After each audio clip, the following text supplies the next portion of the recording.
출애굽기 24장 10절 말씀부터 23절까지 10절부터 23절 말씀까지 한 절씩 읽어보시겠습니다. 이스라엘 여인의 아들이요 그 아비는 애굽 사람 된 자가 이스라엘 자손 중에 나가서 한 이스라엘 사람과 진중에서 싸우다가 그 이스라엘 여인의 아들이 여호와의 이름을 회방하며 저주함으로 우리가 끌고 모세에게로 가니라. 그 어미의 이름은 슬로미디요 단지파 디브리의 딸이었더라. 그들이 그를 가두고 여호와의 명령을 기다리더니 여호와께서 모세에게 일러 가라사대 저주한 사람을 진 밖에 끌어내어 그 말을 들은 모든 자로 그 머리에 안수하게 하고 모든 백성이 돌로 그를 칠지니라. 너는 이스라엘 자손에게 구하여 이르라. 누구든지 자기 하나님을 저주하면 죄를 당할 것이요 여호와의 이름을 회방하면 그를 반드시 죽일지니 온 회중이 돌로 그를 칠 것이라. 외국인이든지 본토인이든지 여호와의 이름을 회방하면 그를 죽일지니라. 사람을 쳐 죽인 자는 반드시 죽일 것이요 짐승을 쳐 죽인 자는 짐승으로 짐승을 갚을 것이며 사람이 만일 그 이웃을 상하였으면 그 행한 대로 그에게 행할 것이니 파상은 파상으로 눈은 눈으로 이는 이로 갚을지라. 남에게 손상을 입힌 대로 그에게 그렇게 할 것이며 짐승을 죽인 자는 그것을 물어줄 것이요 사람을 죽인 자는 죽일지니 외국인에게든지 본토에게든지 그 법을 동일히 할 것은 나는 너의 하나님 여호와입니다. 모세가 이스라엘 자손에게 고하니 그들이 저주한 자를 진 밖에 끌어내어 돌로 쳤더라. 이스라엘 자손이 여호와께서 모세에게 명하신 대로 행하였더라. 아멘.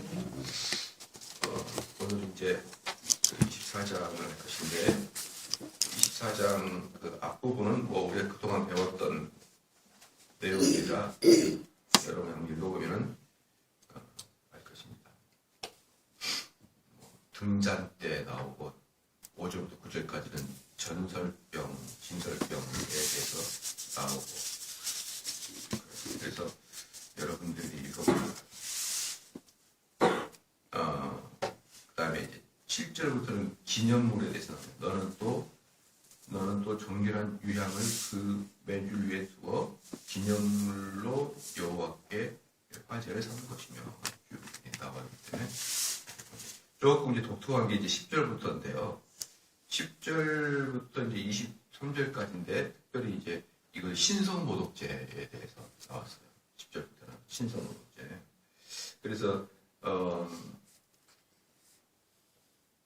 신성모독죄는 이스라엘 사람들 중에서 11절 보니까 그 이스라엘 여인의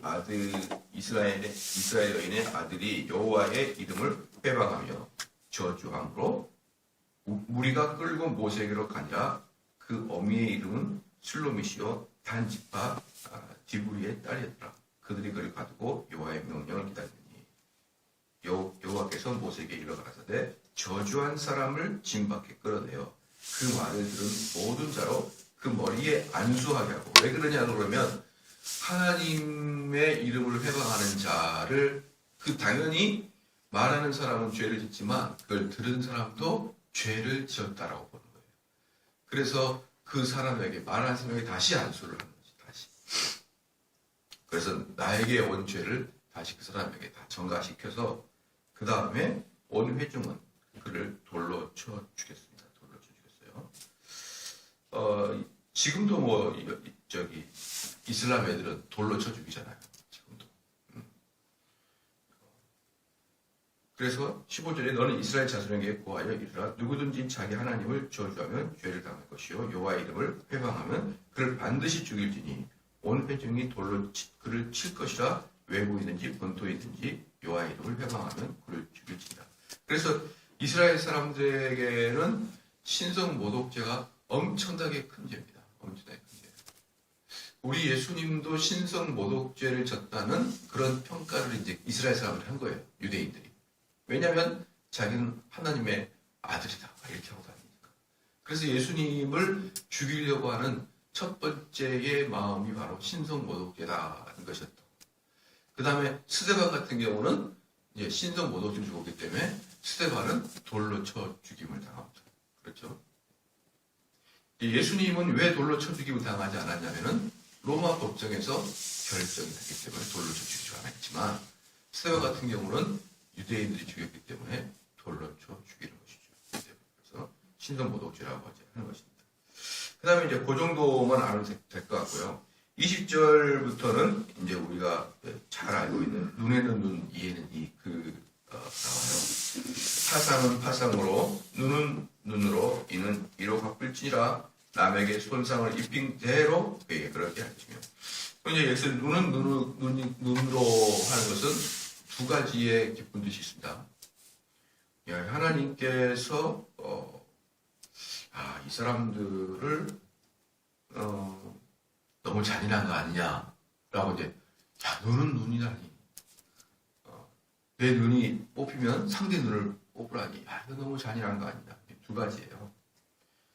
첫 번째는 이게 잔인한 게 아니라 오히려 사람을 보호하는 거예요. 사람을 보호하는. 보편적으로 우리가 한번 생각해 보십시오. 누군가에게 뺨을 맞았다. 그럼 뺨을 돌려주면 되는데 우린 주먹으로 이제 두세 대를 때리는 거예요. 한 대 맞으면. 항상 한 번 주거니 받거니 하면은 더 커져요. 그래서 저는 어떤 사람들 중에서 많은 사람은 안 그러는데 그렇다고 적은 사람도 아니에요. 적당한 사람 부류들이 어떤 논쟁이 일어나면 이 논쟁을 이야기할수록 문제가 점점 줄어드는 게 아니라 점점점 커져요. 문제가. 그래서 나는 그런 사람한테 그러니까 고등학교 때 공부 좀 잘해라. 공부 좀 잘해라. 특별히 수학을 잘해라. 왜냐하면 수학은 어려운 문제를 풀어나가잖아요. 이게 수학이잖아요. 수학은 진짜 어려운 게 뭐냐면 이 문제는 딱 세 줄, 시험의 문제로 세 줄 딱 문제가 나와요. 근데 그 세 줄을 풀어낼 수 있는 그 아이디어가 수학은 진짜 어려운 거지 그걸 수식을 계산하는 건 어려운 게 아니잖아요. 그죠? 그걸 풀 수 있는 그 아이디어, 개념이 중요한 거란 말이죠. 수학은 세 줄이지만 그것을 푸는 것은 연습장 한 페이지 이상을 풀어낼 수 있어요. 그러나 결국은 마지막에 답이 나와. 점점 복잡한 문제들이 풀어져서 답이 딱 나와요. 그게 수학이잖아요. 근데 어떤 사람은 딱 들어가게 되면 점점 사건이 복잡해져서 나중에는 팍 터지고 말아요. 거의 대부분의 일들이 꼭 그 사람에게 문제가 들어가게 되면 그래서 저는 그렇게 얘기해요. 야 너는 어떻게 문제가 너한테 딱 들어가면 꼭 싸우고 마냐 결국은. 응? 꼭 결국은 소리가 터지고 마냐. 그런데요. 안 바뀌어요, 그게. 정말 안 바뀌어요. 그런 사람은 계속 그래요. 저는 정말, 막 사람에 대한 어떡할까요? 자꾸 이게 기대치가 너무 낮아져요. 물론 제가 여러분에게 말씀드렸죠. 사람에게 최악의 것을 기대하라라고 지난주에 말씀드렸지만, 그리고 사람들이 그럽니다. 지금 중요한 일이 있기 때문에 사단이 지금 자기 마음을 어떻게 흔들어 놓은 것 같다. 그래서 제가 왜 너한테만 사단이 이렇게 흔드냐? 전문적으로. 사단 탓 하지 말고 네 성질 나쁜 탓을 하라. 왜 죄 없는 사단 자꾸 끌고 와서 사단이 얼마나 불쌍한데 왜 자꾸 사단 탓만 하냐? 네 성격이 얼마나 나쁜지를 아직도 모르냐? 그러니까 왜 그렇게 자꾸 이렇게 일이 커질까요? 그 사람한테 A라는 걸 딱 들으면 돌릴 때는 A 다시를 딱 돌려요. 한번 잘 생각해 보십시오. A 다시를 또 받으면 A 다시를 또 돌려요. 그러다가 점점 커져서 뻥 터져요. 근데요, 꼭 그런 사람만 그래요. 여러분 잘 봐봐야 돼요. 여러분 꼭 이야기할 때 어떤 문제가 여러분 들어올 때 문제들이 여러분을 통해서 점점 낮아지고 마무리를 딱 끝 마무리. 그래서 평화의 사돈이 그렇게 되는 게 아니고 꼭 논쟁이 커지고 목소리 커지고 알았다 그만하자 이렇게 주로 하는 사람들 여러분 그거 없어질 때까지 혀 깨물고 산에 올라가서 입산수 좀 하십시오. 입산수 좀. 그것은 뭡니까? 눈에는 눈, 이에는 이가 안 돼서 그래요. 방금만큼만 돌려주면 되는데 받은 거 플러스 알파를 돌려주니까 알파고도 아니고 말이에요. 받은 거 플러스 알파를 돌려주니까 문제가 발생하는 겁니다. 문제가. 그래서 여기서 눈에는 눈, 이에는 이는 사실은 오히려 문제를 해결하는 방법이에요. 해결하는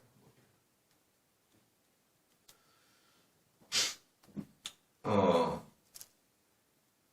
꼭 그 엉덩이 뿔난 사람 좀 그렇게 하지 마시고 꼭 그 해결들을 여러분에게 들어오게 되면 여러분의 선에서 해결이 되도록 이렇게 그 여러분의 인격을 또 그렇게 하십시오. 여러분 그 중에 하나가 딱 이건 것 같아요. 만약에 상대가 제일 화가 날 때가 언제냐면요. 한 대 두들겨 맞을 때도 화가 나지만 내가 말을 했는데 아주 정말 뼈 아프게 말을 했는데 그 말을 전혀 인지하지 않고 들어주지 않을 때 그때 사람들이 폭발합니다. 그러니까 이 경상도 말 중에 이런 말 있죠. 막 이야기했는데 그게 아니고 자꾸 그게 아니고 사람이 다 이야기하는 다음에 내 말은 그거 아니고 여러분 잘 보십시오. 내 말은 그게 아니고 이 말은 뭐냐면 다른 말로 너 틀렸다는 뜻이에요. 너 지금 나 오해하고 있다. 얼마나 민망한 줄 아십니까? 이때뿐 이야기 다 했는데 그게 아니고 이 말은 너 이야기 지금 나 오해하고 있다. 아유 그건 싸우자는 겁니다. 그건. 여러분들 특별히 어르신들하고 대화할 때 그거 아니고 엄마 아빠가 이야기할 때 그거 아니고 이런 말 하지 말고 일단은 그냥 상대편이 뼈 아프게 이야기 받으세요 그냥. 그리고 좀 딱 삭혀버려요. 자기 차원에서. 그리고 참아요 그냥. 그럼 나중에 그 사람이 알면 2배나 3배나 미안합니다. 나중에 꼭 그게 아니고 내 말 뜻은 내 말을 좀 들어봐. 그냥 좀 참아요.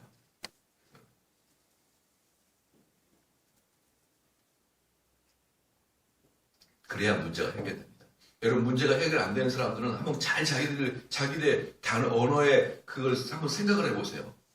그리고 항상 상대편이 이야기하면은 내가 반응이 나에서 끊어진 적이 거의 없어요. 거의 치고 또 들어갑니다. 그런 사람들은 절대로 그 집안이나 그 회사나 그 대인관계에 있어서 절대로 화평함이 없어요. 아시겠죠? 그래서 지금 20절에 파상은 파상으로 눈은 눈으로 이는 이로 갚을지니라 남에게 손상을 입힌 대로 그 정도만 돌려주는 걸 여러분의 리미트로 딱 생각해야 돼요. 그 정도만. 그 리미트를 안 넘으면 돼요. 그리고 또 하나 이제 여기서 무슨 뭐냐면 그러면 눈은 눈으로 해요. 눈을 뽑으면 눈을 뽑고 이는 이대로 뭐냐면 현상을 그렇게 하는 게 아니고요. 손해배상을 그렇게 하는 거예요. 손해배상을. 그러니까 눈 정도를 뺐을 때는 예컨대 무슨 뭐 쌀 몇백 가만 몇십 가만 이렇게. 그래서 이제 유대인들은 어떠냐면 만약에 종들의 눈을 뽑으면은 이제 주인이 어떻게다가 종의 눈을 뽑으면은 종을 회방시켜주는 그런 걸로 갚았어요. 그 당시에. 예, 그게 꼭 눈을 뽑고, 예, 그것은, 아니다. 그래서 21절에 보면요. 짐승을 죽인 자는 그것을 물어줄 것이요. 그렇죠? 그 대신에 사람의 목숨을 빼앗는 것은, 예, 다른 걸로 현상하지 못합니다. 그것도 어떤 걸 못하면, 짐짓, 즉, 고의로 죽인 것을 말합니다. 예. 부지불식간에 죽인 것은 나는 예외고요. 내가 고의로 사람을 죽이는 것은 다른 걸로 대갚지 못하고 목숨으로 갚는다는 것이죠. 제가 이제 어떤 분하고 어떤 목사님과 대화를 하다가 사형제도에 대해서 토론을 했는데 그 목사님이 하는 말이 저는 사형제도 찬성하는 편이거든요. 사형제도 찬성하는 편이에요. 그 목사님이 하는 말이 사람이 어떻게 다른 사람의 목숨을 뺏어갈 수 있느냐. 즉 사형제도는 안 한다는 거죠.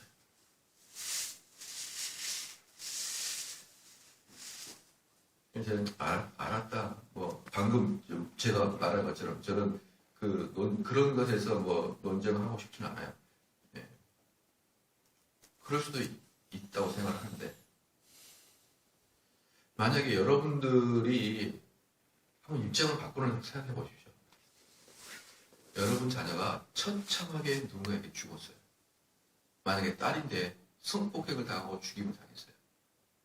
안 죽여도 되는데, 안 죽여도 되는데, 그냥 성폭행하고 보내도 되는데, 또 죽였어요. 그리고 재판정에 와서 희죽희죽 웃으면서 그 개가 짧은 치마를 입고 와서 저를 성적으로 유혹한 거예요. 막 이러면서 일종의 책임도 그 여자에게 있죠. 이렇게 하면서 아주 얄밉게 여러분 마음속에 그 사람이 죽어야 위로를 받지 않겠어요? 여러분 딸이에요, 딸. 응? 여러분 아들이 아무 죄 없이 그냥 그렇게 온몸에 난장당해 죽었어요. 그러면 그 사람을 죽여야지만 내 마음이 좀 편하지 않겠냐 이 말이에요. 저는 그 목사한테 그랬습니다. 왜 피해자 가족에 대해서는 일말에 마음을 써주지 않죠? 만약에 피해자 가족이 저는 도저히 용서 못하겠습니다. 저 사람을 죽여서라도 저희 원한을 갚아주십시오. 그럼 죽여야죠. 그럼. 왜? 사람의 목숨은 레위기에서는 다른 걸로 절대로 대체하지 않기 때문에. 뭘 얼마나 평화의 사도라고 그 다른 사람의 목숨을 또 다른 사람이 끊을 수 있느냐 그렇게 이야기합니까? 그런 식으로 법정 앞에서 목사님이 나는 교회 목사인데 이러면서 한번 이야기해 보십시오. 피해자 가족의 마음속에는 피눈물이 쏟아집니다. 옛날에 오원준 사건 보세요. 오원준이 처음에 사형받았어요. 고등법원에서 사형받았습니다. 대법원 가가지고 사형 많다 해서 다시 돌려버려서 무기징역 받겠어요. 그랬더니 그 가족이 난리를 쳤습니다. 이게 나라냐. 저는 그렇게 신세 좋게 세월 좋게 다른 사람의 목숨을 아무리 그가 살인을 저질러도 또 다른 사람이 뺏는다는 것은 옳지 않다 이렇게 생각하는 그렇게 착한 이병이 걸려있는 성직자들 보면요. 정말 저는 대답하고 싶지 않아요. 그리고 다시 말씀드리지만 우리 개혁주의는 사형제도 찬성이고 카톨릭은 사형제도 반대입니다. 그게 무슨 뜻인지를 잘 봐야 돼요. 그래서 제가 그 목사한테 그랬어요. 목사님이 말하는 게 카톨릭 신부가 하는 얘기고 제가 말하는 게 개혁주의 목사가 하는 얘기 좀 잘 생각해 보세요. 그냥 대충 생각하는 대로 이야기하지 마시고. 사랑하는 성도 여러분, 받은 대로 갚아줘야 되는 거예요. 받은 대로 갚아주는 것이 정의이고 정직입니다. 받은 대로 갚아주는 것이. 그래서 우리 주님께서는요, 죄를 용서해 주셨지만 사법 제도를 부인하는 게 아니에요. 우리 주님께서는 절대로 그러지 않습니다. 죄는 자기가 한 만큼 대가를 받는 것이 합당한 것입니다. 한번 봐볼까요? 사도행전 25장을 봐볼게요.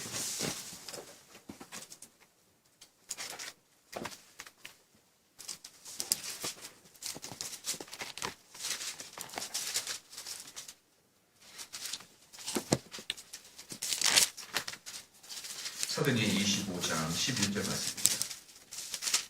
사도행전 25장 11절 다 같이 읽겠습니다. 시작. 만일 내가 우리를 향하여 무슨 사기를 범하였으면 죽기를 사양치 아니할 것이나 만일 그 사람들이 나를 송사하는 것이 다 사실이면 누구든지 나를 그들에게 내어줄 수 없사옵나이다. 내가 가이사에게 호소하노라 하는데 법대로 하는 거예요. 법대로. 가이사에게 호소하는 것입니다. 법대로. 그러니까 쉽게 말씀드리면요. 이런 거예요. 만약에 누군가 훔쳤죠. 그러면 내가 목사니까 그 사람을 용서하겠다. 그러는 게 아니라니까요. 당연히 그를 법적으로 처벌하기를 원하는 게 성경적인 거예요. 지난번에 제가 언젠가 말씀드렸죠. 누군가가 제 노트북을 훔쳐갔단 말이에요. 저는 경찰서에 가가지고 그 사람을 처벌받기 원하지 않아요. 당연히 원합니다 그랬어요. 당연히. 아유 나는 목사니까 그 사람을 용서하겠습니다. 그게 성경적이지 않다 이 말이에요. 자기가 한 만큼 보상을 받는 게 성경적이에요. 하나만 더 볼게요. 로마서 13장 가봅시다. 로마서 13장.